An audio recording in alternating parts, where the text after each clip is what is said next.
So I got some liquid highlighter pens that I'm going to be using to color code these white cards. That's what I'm going to use these for, and maybe on some of these colored cards as well. But I'm getting ready to label some of these cards, and then I'll do another update. Holy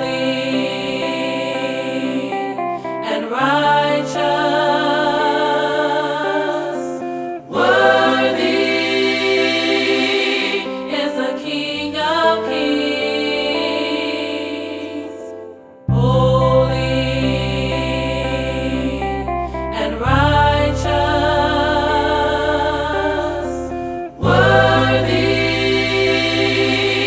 is the King of Kings. Holy and righteous, worthy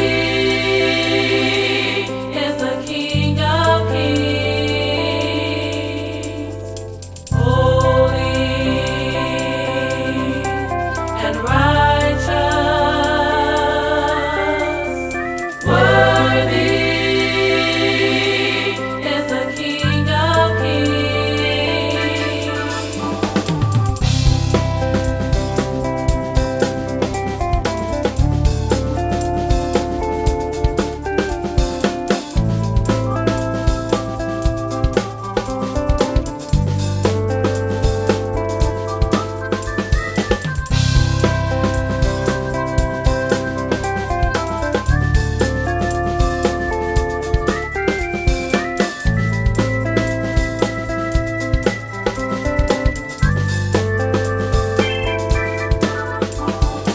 Holy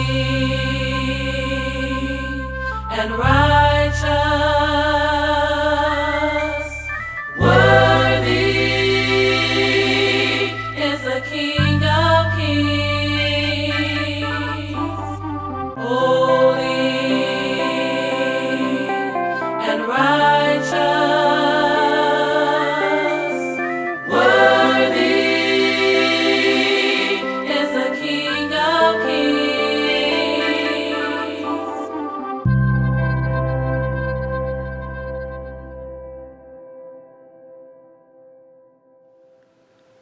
So as you can see here, I finished labeling all of the plot cards. Up here is for the main plot, and the yellow is the first subplot or the main subplot, which is in the third book about the eldest daughter.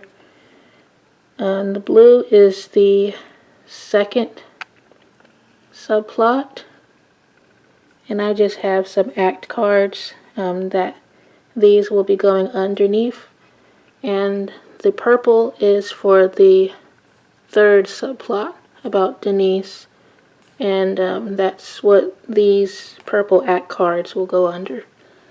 So now I just have to write the information on the back of them.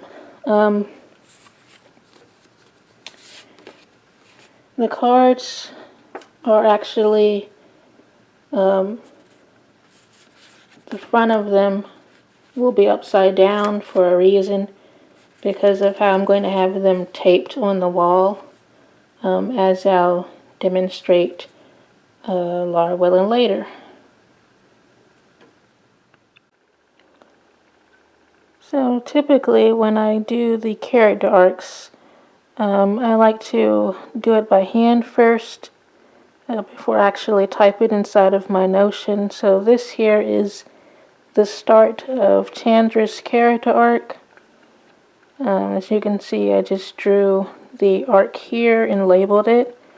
And on this side is just the conditions cards that I made of her 4 conditions of her character arc for the series. But I did the stasis, and on the back I have the turning point that I also did on the back, the first 2 phases of Chandra's character arc. I typed both of these inside of my Notion, which I will show next. Alright, so here is Chandra's character arc. I did the first two phases, the stasis and the turning point. I pulled in the summaries that I wrote by hand in here in my Notion. Here is the summary for the stasis. As you can see, I added in some links in here as well for different things. I have a link here for Chandra's degree, her bachelor's degree in pharmaceutical sciences, that she got from the fictional Frederick Douglass University, which is shown here. I'm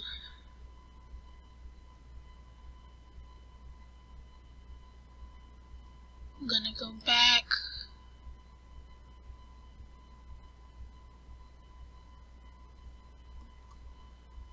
I added in the summary for the turning point as well in here. And I have a link here for Spade, or Salvador Spade Martinez, which is the drug dealer, or aka pusher. That was Chandra's. I just have a link here to him under the minor characters. So this is him here. He's the leader of the Red Knives, which is a Spanish gang. And this is just him standing on Cass Avenue, which is one of the common streets within the neighborhood of St. Vincent.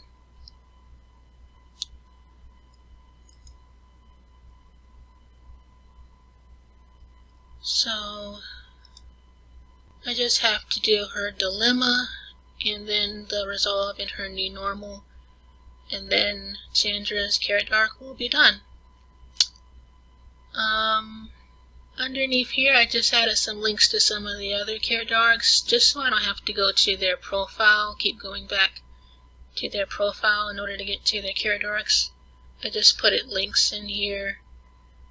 This is Isaiah's. I already finished all of his.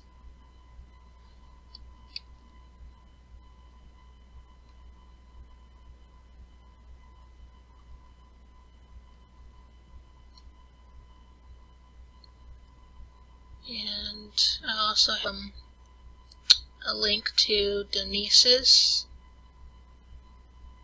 the youngest daughter. Hers is right here. I completed all of hers as well. And then I also have a link to the eldest daughter, but I didn't start hers just yet. But that is all of the character arcs for the Johnson family. Alright, this concludes episode 4 of my Holiday Praise series playlist. Aside from my plot cards, labeling them, and working on the character arcs for the middle daughter Chandra, I also was able to get some notes done on book 1, because I'm going over that one and doing chapter notes on book 1 as well, like I did for book 2, just to make sure that I didn't miss any story threads or anything like that, or any crucial events in that particular story, so that I can use that information as well while working on book 3. But I want to take some notes on all of the chapters in book 1 as well, so that's probably something that I'll learn well and discuss in episode 5, and I'm probably going to do another prep part, as I'm still in the process of prepping for book 3. But little by little, I'm getting things situated, as you can see, and yeah, I guess this ends this episode. I'm also, Lord willing, intending to do another video on my writing channel, which will be about the preparation for my book signing event that was delayed. I know many have been wondering about that, but I, Lord willing, will have a video up. The video will be a collection of different segments. That's why it's not up yet. Once I have all of the segments that I want in it all together, then that's when I will, Lord willing, upload that video. But, you know, I'm just moving at my own pace with doing things, and the good thing about being a visionary is that those of us like this, we can hold on to a vision for a long time. It doesn't really matter what others say, or who doubts us or who thinks we're crazy or delusional or whatever. It doesn't really matter, It's just a matter of time, and God's mercy, to be able to bring our visions to pass and manifest them. People will always doubt what they don't see, until they actually see it. But, it doesn't really matter what others say. As far as the book signing event, I am going to move it into next year, being that I know it's going to take a while for different orders and things to arrive that I've already done. And I'm not going to just try to jam everything in this month just to prove a point to the public eye or to anybody else, I'm just going to move it into next year so that I know that everything will be situated and everything will, Lord willing, have arrived by then. So that's why I'm just moving it into early next year, the actual book signing event.